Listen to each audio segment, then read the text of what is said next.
Interrupted with the smackw32.dll blocking RAD Game Tools workflow?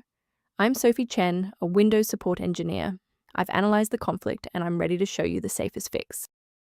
To kick off the smackw32 walkthrough, I've linked a professional resource to help maintain system-level configuration. This is the smackw32, the Smacker Video Decoder. It provides unmanaged routines for high-quality video playback in legacy games, managing the cinematic data link for the game world manifest. Now that you have the context, let's move into the repair process with a fresh installation. This issue indicates a structural problem within RAD Game Tools' installation. Reinstall the latest version of RAD Game Tools from the official site to restore smackw32.dll safely, and ensure all registry links are updated. Persistence of this error after a clean reinstall suggests that the issue may reside within the current user session's initialization. A full system restart ensures that no background processes are currently locking the smackw32 file. A fresh boot allows Windows to reinitialize its library map from a clean state. Take a second to bookmark this page or hit the like button before restarting.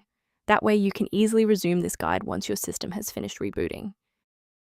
Since that didn't resolve it, let's pivot to step 3 to address the root cause directly. If you need to pause the video to get your workspace ready, take your time. If the restart didn't fix the performance alerts, we need to rebuild the diagnostic counter registry. First, open command prompt as admin. Second, you're going to type lodctr//r, then hit enter. Why are we doing this?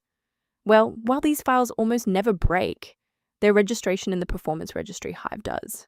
This command wipes those entries and rebuilds them. Before you wrap up the repair, let's ensure you're following the safest path for your system. Do not let a minor runtime error escalate into a total system rebuild by attempting to force install smackw32.dll into directories where it does not natively belong. For those looking for a professional-grade monitoring resource, I've provided a link to a diagnostic tool for you below. For structured configuration management, the optimization software referenced below includes smackw32-related documentation.